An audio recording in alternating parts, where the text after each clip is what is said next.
Ready? Hey, welcome to the July 21st, 2025 meeting of the Jefferson County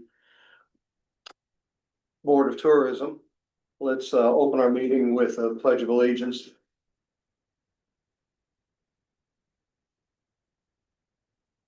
Pledge allegiance to the flag of the United States of America and to the republic for which it stands, one nation, under God, indivisible, with liberty and justice for all.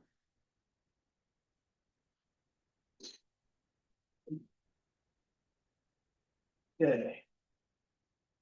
So did everybody get a chance to review the minutes from our last meeting? And do we have a motion to approve? Do we have a second? Second. All in favor? Aye. Okay, so approved. Treasurer's report. So for the month of June, the innkeeper's tax and those ones ended up being $100,996.52. That's on the one side with all the month to month kind of comparisons. The other side is just where we stand for the year on what's been spent for each of the different categories. Okay. We also have two claims that go down there. One was for professional services, and the other was for marketing. The professional services, I think, were 4,400 and something, and then the marketing was 10,000. And do we have a motion to accept the treasurer's report and the claims? Motion. And a second? Second that. I do have a quick question on it. So going into our special meeting, we're looking at the balance that's on here, correct? Mhm. Okay. Yep. $100,000 in community outreach. Yeah. All right, any other discussion? All in favor? Aye. Okay, partnerships and projects.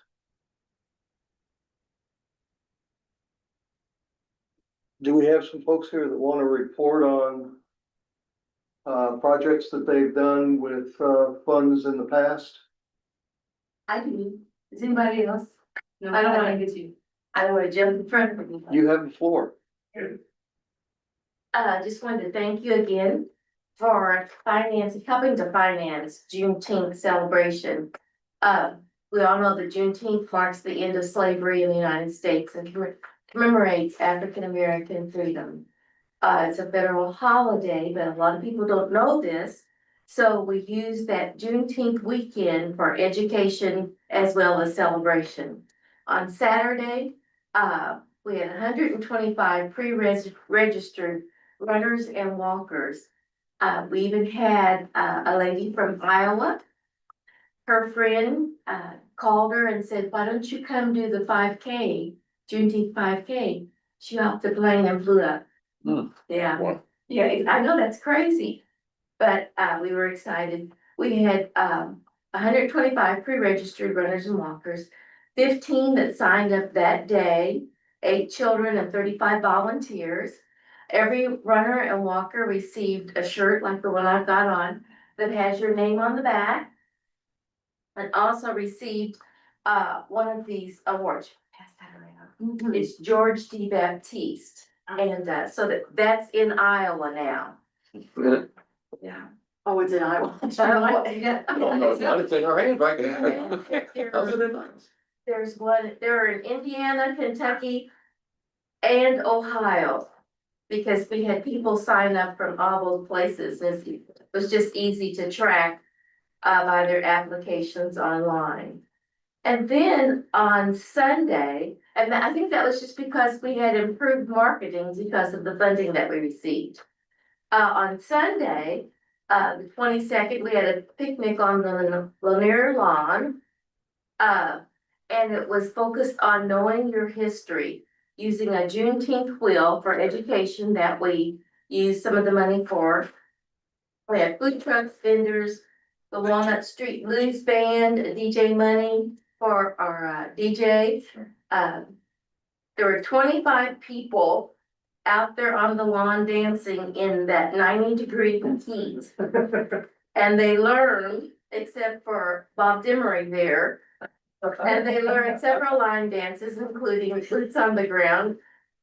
You weren't out there, were you? The heat was almost unbearable, but people had a ball. We had visitors from Carrollton, Louisville, Seymour, Columbus, Indiana, Columbus, Ohio, and New Albany. Those were just the ones that we could track, and get, messages from. And then on Monday, the 23rd, we had a book signing and discussion that was hosted by Analog Coffee. It was packed. 35 in attendance. The Tenacious Nurse Nichols, the Unsung African American War Heroes, Eileen Yanovic, was the author that came to us from the other side of New Albany. Just greatly appreciate your assistance. Couldn't have done it without you. It was a wonderful event. I left some notepads. Those were some of the gifts that we gave to people as they answered questions and the like. And we I only brought mine. Does anybody have any questions? It sounds like you had a draw from three or four states then and half a dozen different cities. Oh, yeah. Indianapolis, Columbus, Indiana, Milan, Connorsville, North Vernon, Cincinnati, the Indianapolis Star, and I'm so sorry, I can't think of her name, called on about a week before our event because she was doing a story on cities in Indiana that do not support Juneteenth. And she had seen our advertisements for Juneteenth and wanted to know how the city of Madison was affected by the latest occurrences in the government. And she was quite surprised that we were supported by the visitors center. So I was happy. Yeah. She didn't have a story. Any other questions? She had a story, she just wrote it the wrong direction. Yeah. Well, we appreciate it. Thank you for sharing the results. I think it was a success and, we appreciate getting the debrief on everything, because sometimes we don't get that. So I think that's important. And I I think appreciate it. everyone feeling welcome in our community is always important. So. You want to talk about the grants? You want me to talk about them?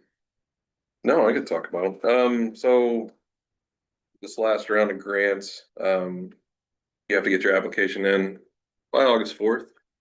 So that's gonna be noon, August 4th, that's a Monday. And then we have a special meeting, August 18th as well. So reach out to me. I gave my email address last time. I can give it to you again if you want. It's J and then Abbott, ABBOTT, and that's at Dora, DORAHG.com. So J Abbott at DORAHG.com. And then I can send the link to you so that you can fill out your application. And right now, today, there's two applications. There's 2 applicants at the moment, yeah. Currently, so. And that meeting on the 18th, the applicants will be required to do a presentation on their project. So, all right. Anything else under partnerships and projects? Okay, with that, let's move on to the VMI update. He's gonna review our meeting for. I'll Sarah go first. Yeah, Okay, well, I'll start off by saying that, you guys got an email last Wednesday. That had the brand and image study in that and the presentation, for the study that we did back in the spring. And you were at the JCTA, we had the JCTA, which that'll be another two updates down here, but, we were able to give that, presentation at that, JCTA meeting, and it was a really great meeting. Lots of really great discussion. I feel like all the partners that were there, I think there was like 14 or 15 of us in attendance, so it was a really greatly attended, meeting. And everybody was super excited to finally have, a study like this done, since it's been so long since, we've had one. So that was a really great, meeting. Overall, the research gives us really strong foundation, to understand Madison's current brand health and, where there's opportunities to grow and evolve. It's clear that travelers who are familiar with Madison already view us really positively. There wasn't anything negative, that very highly rated and all across the board of those that were familiar with us. But they see us as fun, scenic, friendly, which is, of course, the tone that we want to convey. At the same time, there's also, some smart areas for us to shape our efforts going forward, especially building greater awareness in Gen Z and millennials, which I can't believe, I think about myself, like, where am I when I fall in that? I'm like, God, I'm getting old. Like, I'm pushing it. But anyway, just reinforcing emotional storytelling and, around our scenic, and historic assets. And of course, weekend getaway was a really big item that came out of that. Waterfront, riverfront were big key factors. Charm, Clifty Falls was big, top, visual and emotional assets that set us apart. So the other thing was we got highly rated for people, for this to be a place that people enjoy coming to. They love, escaping everyday stresses.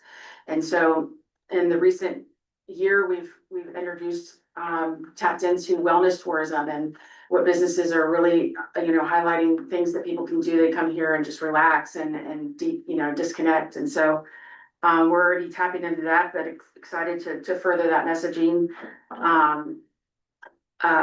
One of the surprising things was that, there wasn't as much, there needs to be more awareness in the Cincinnati market. We're hitting Indianapolis and Louisville, obviously there's unbiased, in the state, they're all familiar with us, so there's a good high percentage that everybody's familiar, but, so getting down to the niche things in those cities by going after music or whatever they might be, on the targeted marketing messaging. So we're really excited about all of this shaping where we go from here, kind of revamping our personas, and this really helping everything. And honestly, I feel like everybody in the alliance, this was even though it was needed as a tourism initiative, it was a JCTA initiative. And so I think that everybody going back and having the study and being able to what can I do to change or to adjust from here and make it work for them as well. Something along the lines of that is, we reactivated, as you'll see on that professional services, claim, we reactivated the JCTA website. And so that is now back and alive and well, and I've been updating it and adding that study is on there. The past, Rockport analytics all the way back to 15 are on there. So these partners that come to these meetings, they have access to that, and it can help them with grant writing and, information that they need to provide, to report to their boards. And so, we welcome anybody, that wants to come and talk about the study in more depth. And as we move forward, you'll, see more of that come out. And did you have anything to add about the investment part that you wanted? Well, what I was gonna say in my section of the report was just thank you for your support of that study. And we had support from the Board of Tourism, from Jefferson County, through their nonprofit grant process this last year. And just wanna say thank you, so we can get that study, get it done, and hopefully we build in on a regular basis now, so it's not another 20 some years before we get a visitor profile done. I think it's great. I think there's a wealth of information, I carefully combed through it and I think I'm interested to know what your all's thoughts are on kind of the next steps in unpacking it. And I don't know if like roundtables or anything has come to mind to really kind of do a deep dive into it because there's some things that I think are really glaring. One of them, I had sent you guys, but 66% of the random samples were repeat guests. And 51% first heard of Madison through family and friends. So it really looks like there's a strong foundation for like some type of referral program to Madison because it looks like a lot of people come here because they know Madison already. Another thing that I thought was interesting was that in the planning phase, the guide, the visitor's guide, it really seems to be used like once they're here. So like once they're on site in Madison, they pick up the visitor's guide, they determine like where to go. So it makes me like wonder about like mailing campaigns, if we're getting as much like from mailing out the visitor guides, or if there's like beneficial, to the visitor prior, in the planning phase versus once they're here in Madison. But yeah, there's a lot of good information in there. So I think it can definitely be helpful in kind of routing the strategy moving forward. Absolutely, and I do think that the, just our industry partners that offer some of these Gen Lead programs are already shifting towards other things. So, one of our big direct mail programs that we've always participated in recent years, was switched up this year, and so where we would have a heavy load in the beginning of the year, we're gonna do something different at the end of this year. And it's gonna be a completely dedicated email out of Visit Indiana, that's to over 158,000 subscribers. That'll be dedicated to Madison, and so obviously, but it's also to get those leads, Yeah. to still do some direct mail, and we get a lot of people that put in requests on our website and all kinds of stuff, but what we normally do is already changed. So that's already being adjusted based on what was presented to us, but absolutely, I mean, I'm not sure, I don't think I mentioned this to the crowd, but I know it's in your presentation, but we had two survey pools. We had the 1,500 random and we had the 615 that came from our VMI subscriber leads, and you're right, I mean, yes, it was top of my, was referrals, and then social media, and then on the random. And so, yeah, but the destination the destination websites are obviously right there. I mean, number one thing you need to have, and then, we still see value in the print piece, but at what level and all that. Yeah. We've talked internally about if we can, with the manpower, like be able to create like a quarterly or a seasonally digital guide, that's completely different, has different goals and, more content blogging, more storytelling. Yeah. So that's kind of a suggestion. I could go deeper. Yeah, I just think, Sorry. no, I think that's all good. I think that the print definitely still has value. I just think, what stage of the Level. planning is, Right. where is it beneficial? Because if we're spending, I don't know this, but 20K on mailing, that could probably be used better elsewhere. Just like that's where my thought process is. Yeah. Gotcha. I think what was really cool, one of the dividers between that random sample and our VMI leads, you probably saw the difference. Our VMI leads skewed older, more boomers, which makes sense. That's a lot of our demographic that's visiting. The random sample skewed a lot younger.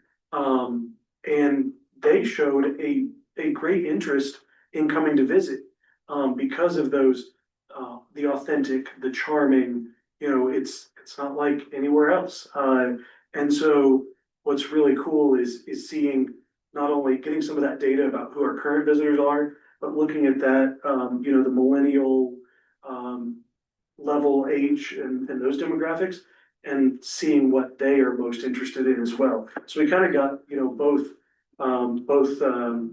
sets of data out of that, which is kind of cool. And I've been seeing a lot trending towards more cultural tourism. Especially, with what we have here is that people are traveling for culture, whether that's like the music scene, the Georgetown district, the Black history in Madison, there's a lot, I think, that we offer, whether it's just, Americana, small town America, all those pieces too, I think are really unique. Absolutely. As far as just shifting a little bit to other marketing, obviously really heavy, and on the Madison trolley line, and there's a lot of exciting new special experiences that are being developed right now, with different partners and, the county, as well as, just holiday stuff that's gonna be really exciting on the horizon that's being planned right now. Let's see here.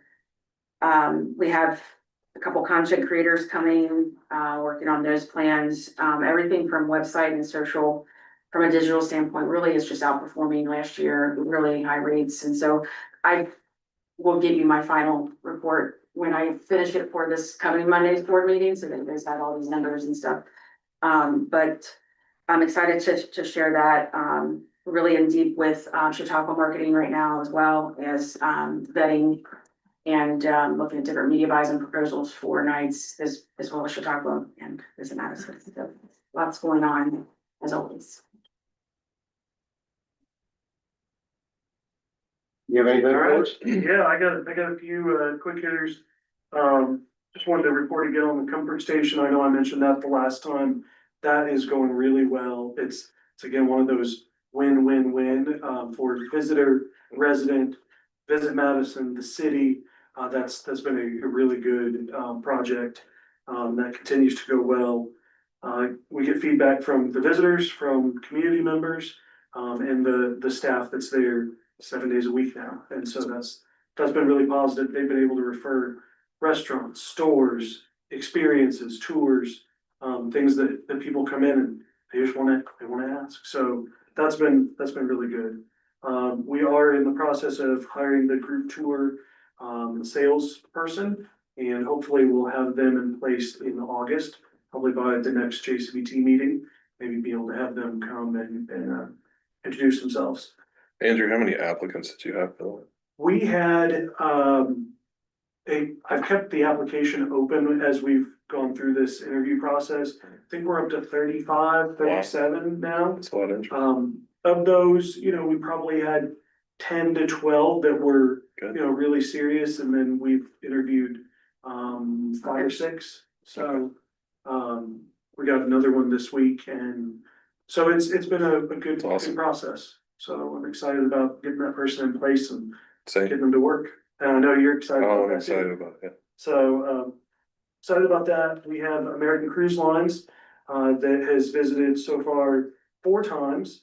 And essentially now are going to be visiting every Thursday and Sunday, from here to the end of August. That's awesome. You've got about 600 visitors so far. Probably about 150 each trip.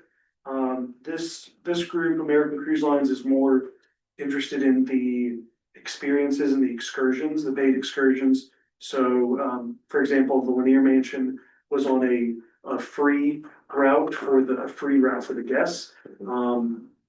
When it was American Queen Voyages, this is a paid experience. And so it actually has worked out a lot better for our sites, because they're not having to stay open as long. I know HMI, has not had to stay open 6 hours. They've cut that down to. Yep, and I'd rather be in an excursion. 4.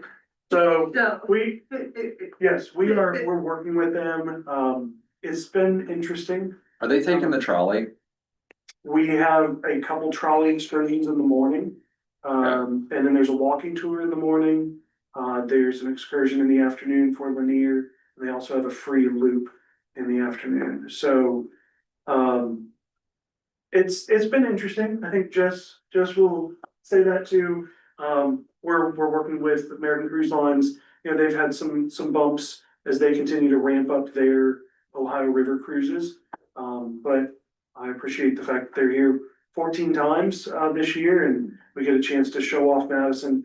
As we see from the data, once people come here once, we know they want to come back. And so even getting them, here, getting them off the boat that one time, we feel confident they'll be back. So that'll be repeating, like I said, Thursday, Sunday through the end of August. Andrew, Yes, so when the American Cruise Line comes, does their bus take them around town and they decide where they want to stop? Or does our trolley take them around town with a guided tour? the trolley is a guided tour in the morning, and then in the afternoon, it's their coaches and they do a kind of a circular loop where But they don't- they get on and off at various points. Oh, Yeah, and we have worked on that. We gave them some options on things to include on that. At the end of the day, they choose what they want to have on that tour, and I think there's some more tweaking we need to continue to do. So those are the options that we worked on last winter when Jan and all of us got together. That's what we pitched, that they didn't pick. oh, Yeah. they didn't pick us. Yes, Right. we put together a whole smorgasbord of Uh-huh. options of different tours and excursions, and they essentially said, well, let's do what we did for our couple visits last year. So we'd like to have a more dynamic conversation over there. Yeah, because they just drove past the Eleutherian College Mhm. and didn't stop, but there were lots of things going on that day, and they just drove past the fire station on Walnut Street. And they Yeah. missed a lot. Yes, Well, I was to your point too, I'm wondering how we get them to like Main Street into like stores and shopping, like how do you? Is there like some type of like referral program or like, I don't know, we give them like a punch card or I don't know, there's something component, I mean, I know that they're kind of running their own show, but is there some things that incentivize them to? I think we could work on some things like that. In the past, we've had a group discount card. We've heard from some of the merchants. Some were like, hey, look, I don't necessarily want to give these are people that, should be paying full Right. price, I don't want to give a discount necessarily. Others say, yeah, let's do it, but we are seeing a lot of people coming in from the boats. And so I don't blame them for saying, I don't know what kind of response I'm gonna get from people, and so, I don't know how much I wanna give to that effort. So I think we need to continue to have conversations about what that looks like over this winter. To make it the best for the visitor, the cruise, and also for our stores and restaurants and our historic sites. I think there's a lot of things we can improve. But I will tell you that I'm getting visitors off the boat.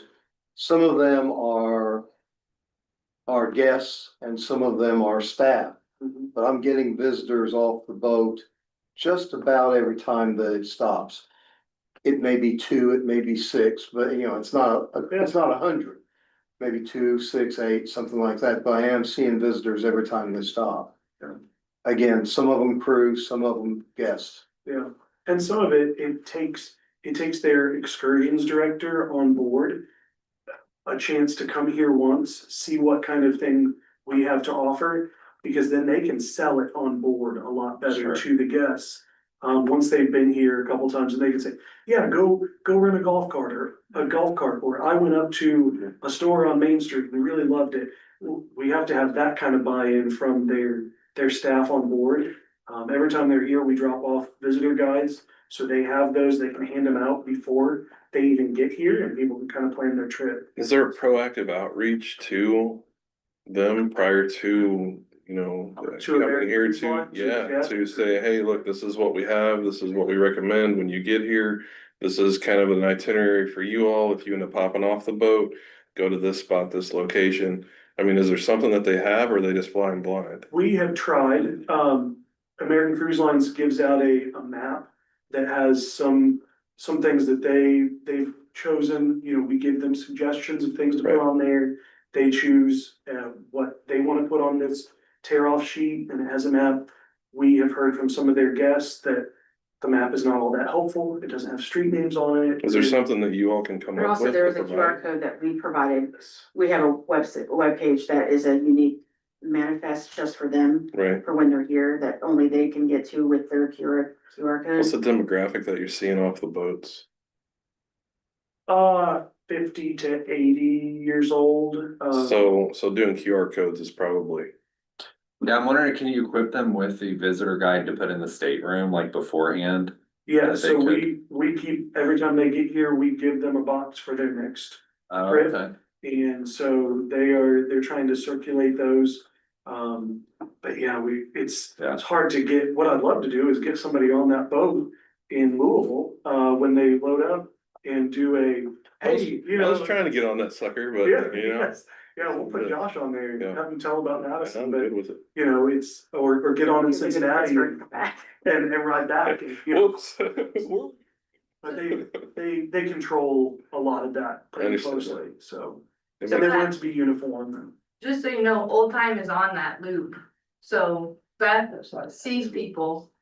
I know yesterday the boat was in and the bus stopped at Old Time, so you might have a conversation with Beth, I mean, Yeah. she is on Main Street. Mhm. And she is on that cruise list, so. Yeah, Just a, yeah, see how she's State of that. responding to it, yeah. yeah, Yeah, she's told me in the past, I haven't talked to her, since these first few have come through, but she told me in the past.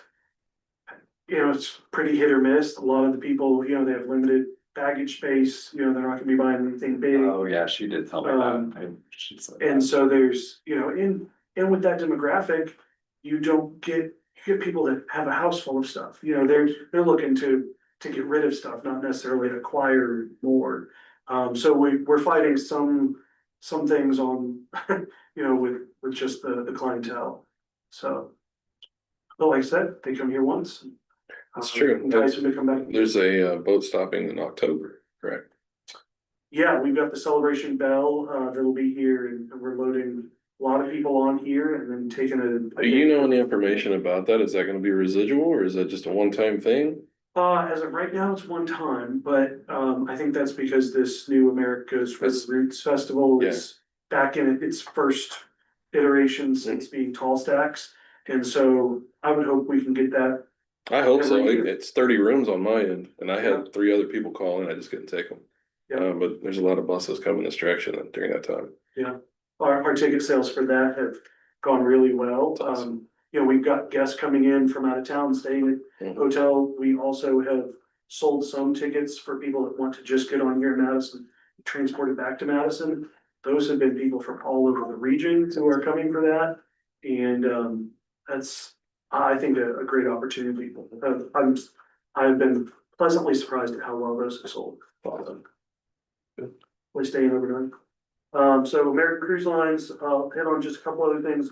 We're gonna go up to Paddle Fest, in Cincinnati. That's a, outdoor recreation focused, leisure show. You know, calling it a show, it's a bunch of outdoor tents and, Right. you know, talk to people about Madison and outdoors. But we've been into that for the last few years. We did that again. I did get an update on the trolley, the second trolley. They keep getting pushed back. There's manufacturing supply chain issues. Should be here by mid-August. So I keep pushing them on it. It was supposed to be May and then it was end of June and now it's mid-August, but I did get some pictures. It is, in process of being built. And, it's a skeleton of a trolley right now, but they say it will be ready.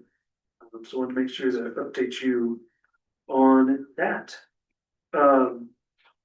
That's most of what I, wanted to mention. I can't remember if I mentioned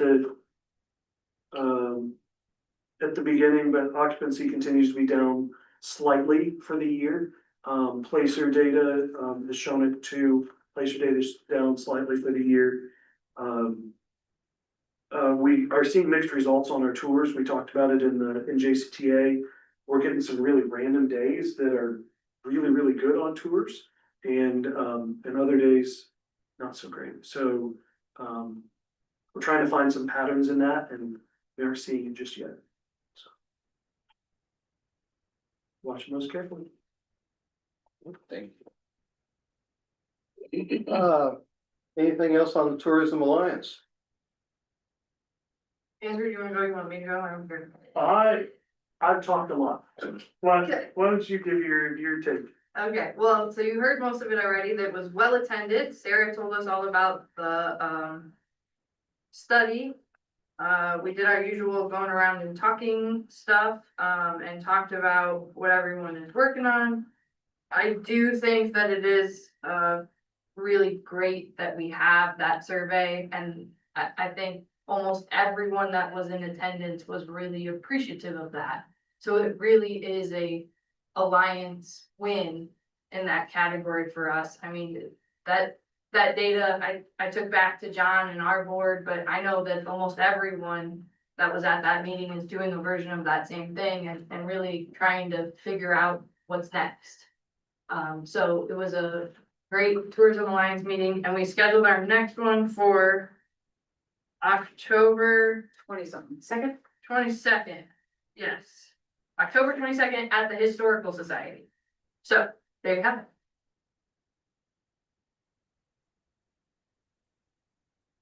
I had some concerns brought up to me, and Jessica, you can kind of piggyback off this if you'd like. So the new festival, the Unbroken Fest that's coming into town. I know that there's some concerns about displacement and compression in reference to parking. Also trolley. And I think there's been, and correct me if I'm wrong, I'm just speaking what I heard. There's been some, I guess, some people feel there's a lack of communication in reference to what needs to be blocked off, when, the locations. Now I'm not sure if that's something that we can etch into grant money, communication, and hey, yeah, I don't know even how that would work, and it was brought to me to present. So I wanted to kind of bring that attention up, just so I think being a nice partner, right? So that people can understand what streets are being blocked off, so that you can plan, right? And you can plan. Because right now I think that's kind of elusive a little bit. Is that fair? Yes, yeah, absolutely. And so it was brought to my attention personally after it was at the Board of Public Works meeting that they got approved for the, what I'm calling regatta closure process. But so the hurdles that the tourism partners are facing is you guys are like, be open, and Lanier is gonna be blocked in, and they didn't know.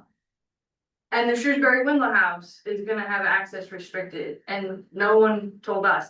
The original thing that worried me was there's camping on Kiwanis Field, which is, if you think about the Shrewsbury House, that's like just below it. And I was a little intrigued about what camping meant and how that was gonna work. So those kinds of situations where the tourism folks, so those of us that are here day in and day out, are trying to figure out how to keep going forward and how to work with everyone.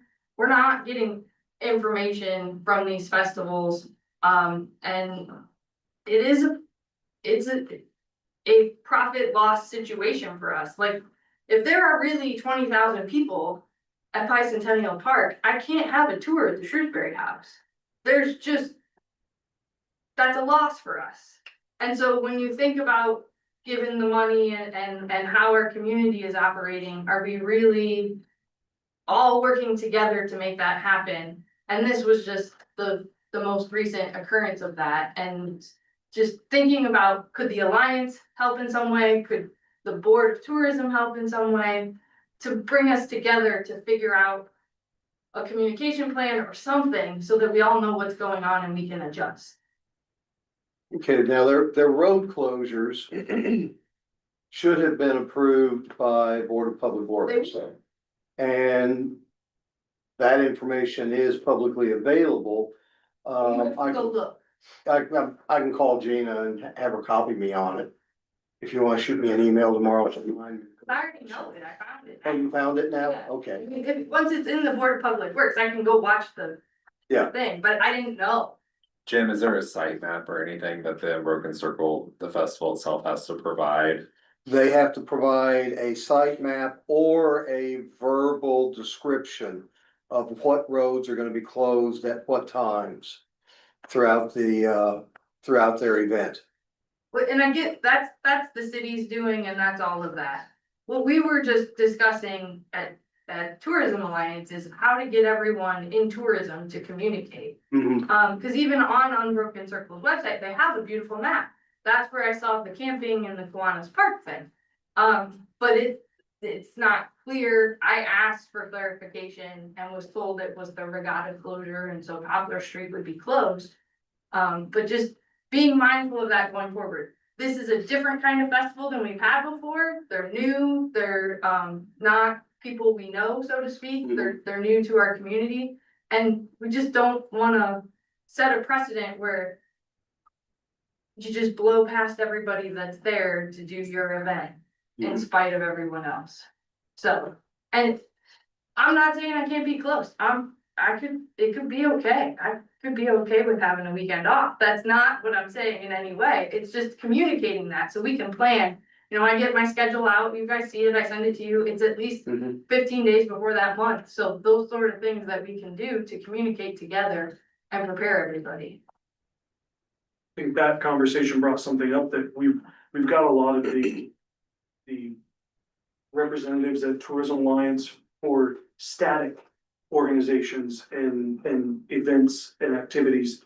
We don't have any representation of the festivals, and the events that are, you know, 1 weekend a year, or, you know, even from the city necessarily, like at the Board of Public Works level that approves those. And so how do we better communicate? And we didn't land on anything at the time. It was just kind of a, hey, maybe this is an issue that we need to look into. Well, I think it'd be a comparatively, I hate using that word, but comparatively, easy process to, send some sort of notification to each of those festival committees that, you would like them to have representation there, so that when questions come up, they can answer it. Yeah, that'd be amazing. I think that'd be a relatively easy thing. And I think that would be better handled on the JCTA side than on the Jefferson County Board of Tourism side. Now, whether those committees send somebody or not is another question. But some of them probably don't even know about the JCTA. And frankly, I had never thought about it until this discussion. It would have been a simple enough thing for me to have brought it to the Riverfest board to say, hey, is somebody free that morning? They can go to the meeting. Of course, that's over and done with by the time your next meeting is. But That'd be great next year though. but for next year, we could certainly add that to the list of things that we want to do. And maybe, you know, I have pretty good communication with almost all the events, including Unbroken Circle. You know, we didn't necessarily talk, you know, the logistics map. That's not usually what I'm talking to them about, but I think maybe there's an opportunity. I want to try and get all the large festivals and events together toward the end of this year anyway, and talk about, you know, is there opportunity, we've talked about this here, is there opportunity to combine purchases on tents, on portalets, on, you know, some of those things, that each event is purchasing. So I want to have a conversation with them later this year, and maybe that becomes part of the conversation, is logistics and communication with some of our tourism partners.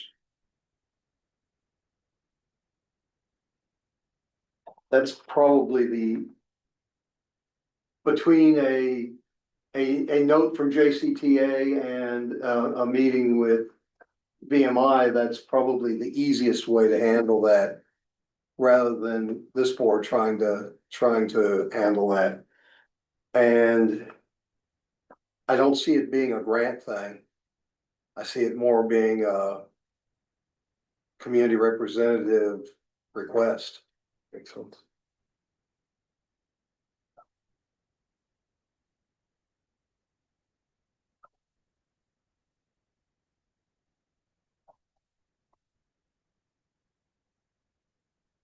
Anything else, Jessica?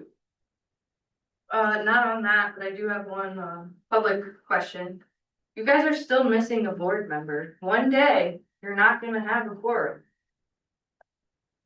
Is there Thank you. any updates Thank on you. that? Everyone we keep picking moves to something else, so. Okay. Or it's commissioner, it's the commissioners. So we- Okay. Commissioners pick, okay. Just asking. Just tell Alrighty, anything else of public comment?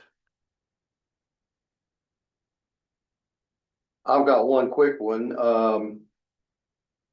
alluded to it just a moment ago, mid-August, the third weekend in August, don't forget is Riverfest. That comes around in August and Unbroken Circle is 2 weeks later. And frankly, I think that Riverfest is on much more solid footing moving forward this year than we've been in a number of years. The advanced sales look very promising. And we've got a few new things going on this year that we haven't had in the past. There'll be a bourbon garden, there'll be a barbecue, barbecue market, which is not selling barbecue itself, but selling sauces and rubs and equipment and maybe doing some demonstrations. We haven't done that before. And then also a vintage fair associated with us as well on Saturday. Somewhere between 35 and 50 booths of vintage marketers. So several things new this year that we haven't had in the past. So it's not the same old show. And things are looking good. Of course, we'll see how the weather treats us, but that's looking good for August. Anything else from anyone? Sure, the old festivals are coming the end of August, so Neville's Grove is the first Saturday in September, and then. And I'm not sure if Chelsea Jubilee is the week after. They may have gone, I think it is the week after. And Fall Festival might be 2 weeks after that, but anyway, so they're coming up too. Keep them in mind. And Jim Coco had something she raised her hand. Coco, I'm sorry. I was trying to find the minutes for last month. Is that just get emailed to people or is it on the website and I couldn't find it? I think that you're gonna find that gets emailed, but I can certainly email. Is it you. available for public consumption? It's available, but I can certainly email that to you. Okay, great. I'll get with you afterwards. Shoot me your email, so I've got your address. But I will say, Jim, on that standpoint, what Coco is bringing up, I have noticed agendas aren't going online for this. And I've also noticed that the board itself, that it's still a board from like 1 or 2 years ago.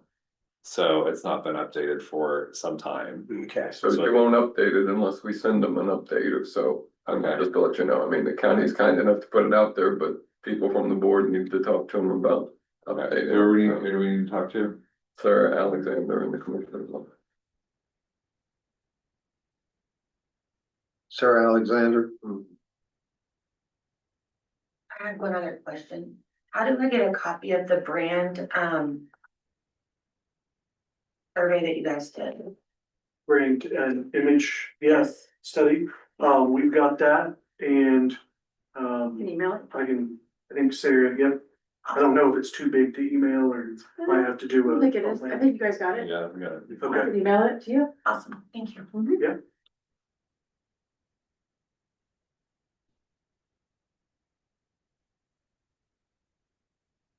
Okay. Anything else?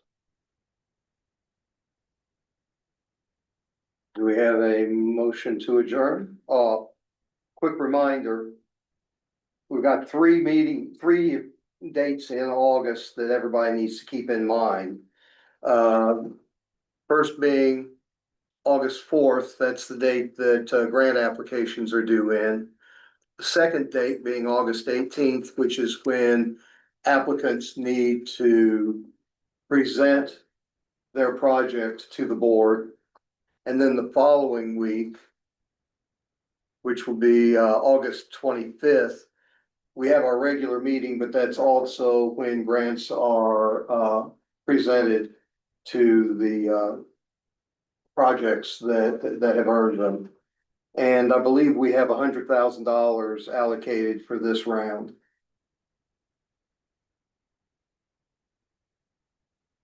So with that, do we have a motion to adjourn? I'll make the motion to adjourn. Second. All in favor? Okay.